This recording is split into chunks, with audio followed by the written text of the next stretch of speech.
지난 2007년 6월 27일 뉴질랜드에서 개최된 제31차 유네스코 세계유산위원회는 한국에 또 하나의 세계자연유산을 등재하기로 결정했습니다.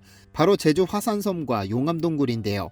세계유산으로 지정된 지역은 한라산, 성산일출봉, 검은오름 용암동굴계 등 세 가지인데 잘 아시다시피 이들은 제주도의 상징과도 같습니다.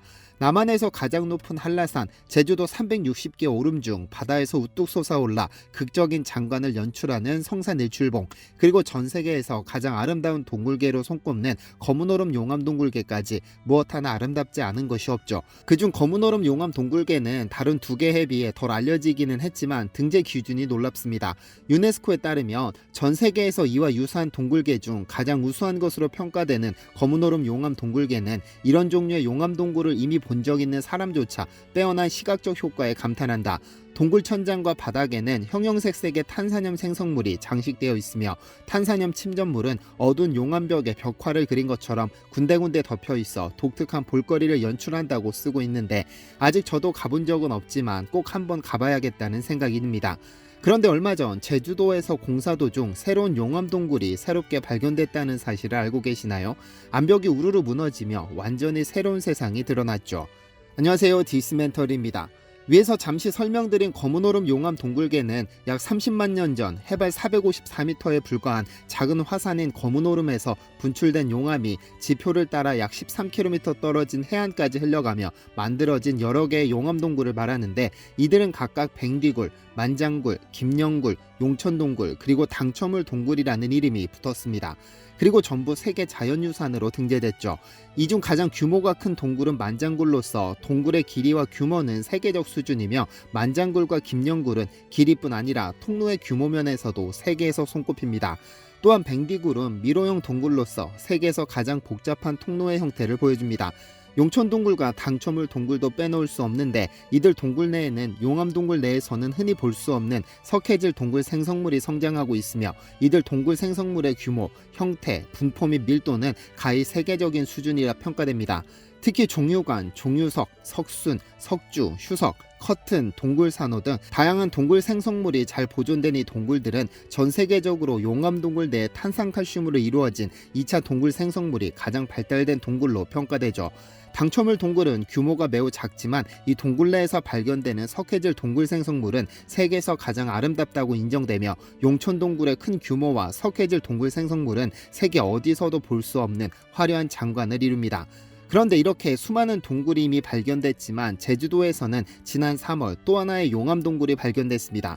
동굴이 발견된 것은 지난 3월 제주시 구자읍 동복리입니다. 동복리 일대에서는 제주시가 배수로 정비를 위해 터파기 작업을 실시하고 있었는데 공사 도중 안반이 확 무너져 내리면서 동굴 입구가 발견됐습니다.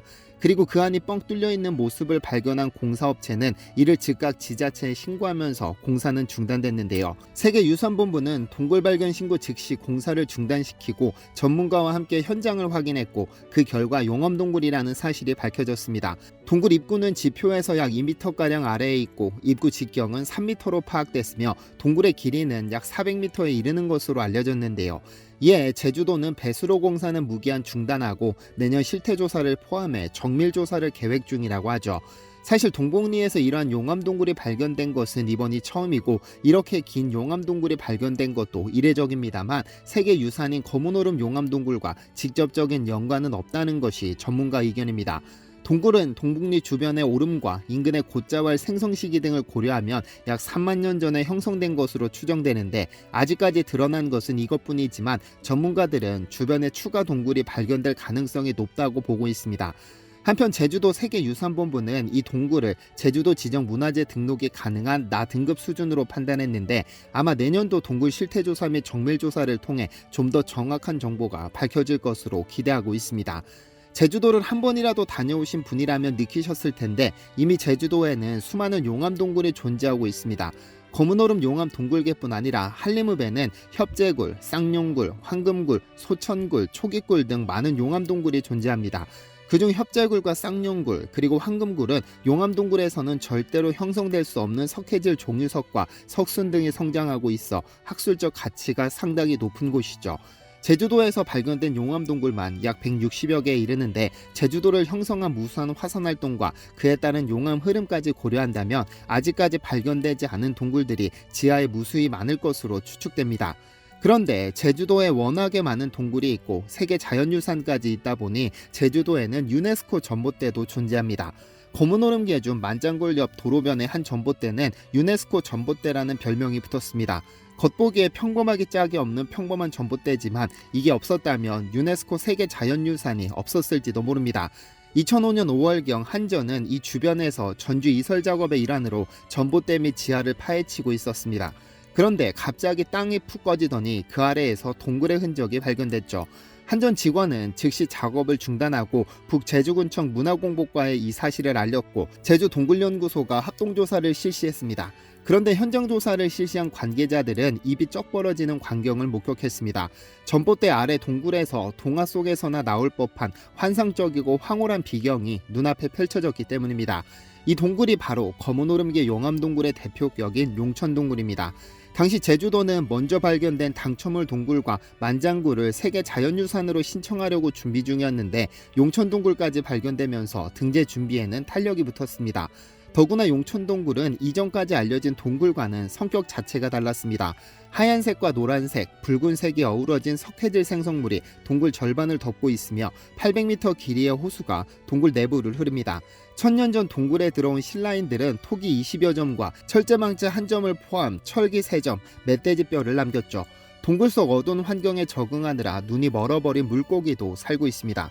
워낙에 특별하다 보니 세계 자연유산 실사팀은 용천동굴 하나만 보고도 나머지는 더 볼 필요도 없겠다는 평가를 내렸다고 하죠. 이 용천동굴을 발견하게 한 주인공 전봇대도 원래는 다른 전봇대들과 함께 지하로 매설될 예정이었지만 역사적인 상징성을 감안해 이 전봇대 하나는 매설하지 않고 상징으로 남겨뒀습니다. 그렇다면 도대체 제주라는 섬이 어떤 특징을 가졌기에 이토록 많은 용암동굴이 발견된 세계적인 명소가 된 것일까요? 이를 알려면 우선 화산섬에 대해서 알아야 합니다. 화산섬이란 해저 화산이 분출하면서 솟아난 용암과 화산재 등이 쌓이면서 생긴 섬을 말하는데 대표적으로 한국에서는 울릉도 및 독도, 제주도 등이 있고 갈라파고스 제도나 아이슬란드, 하와이 등이 해저 화산 활동으로 만들어진 섬입니다.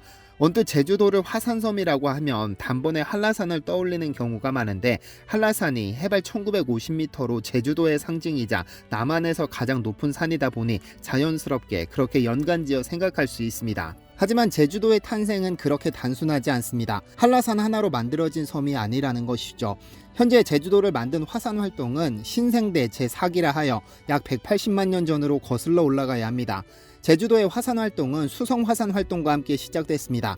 그 이유는 물이 풍부한 대륙붕 위에서 화산 활동이 시작되었기 때문인데 뜨거운 마그마가 차가운 물과 만나면 마그마는 급격히 냉각되고 부스러지며 물은 급격히 기화되고 평창하여 폭발이 일어나게 되죠. 이러한 화산 분출 방식을 수성 화산 활동이라고 하는데 제주도의 수성 화산 활동은 100만 년이 넘도록 지속되었습니다. 그 결과 제주도의 용암 대지 밑에는 무수한 수성 화산이 여러 겹으로 겹쳐 쌓이게 되었고 엄청난 양의 화산재가 육지와 바다에 쌓여 약 100m 높이의 서귀포층이라는 지층을 만들게 됐죠. 이것이 약 50만 년 전까지 일어난 일입니다.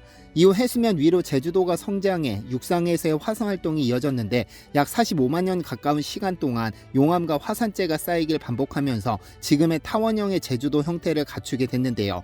이후 용암 분출이 섬의 중심부에 집중되어 일어나면서 현생 인류가 출현하여 구석기 문화를 이루던 수만 년 전에는 한라산이 제주도의 한복판에 만들어지게 됐고 제주도는 거의 완성되는 단계에 이르렀죠. 지구 환경이 지금과 거의 동일해지고 현생 인류가 신석기 문화를 이루던 약 7,000년 전에 마지막 수성 화산 분출이 제주도의 동쪽 끝과 서남단에서 일어났는데 이 분출로 성산일출봉과 송악산이 만들어졌죠.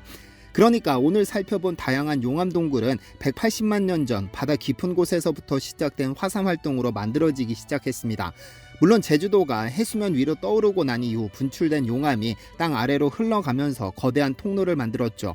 대단한 연구 가치를 지녔지만 제주도의 탄생 과정을 보면 결코 이상한 일은 아닙니다. 오히려 자연스러운 발견인데요.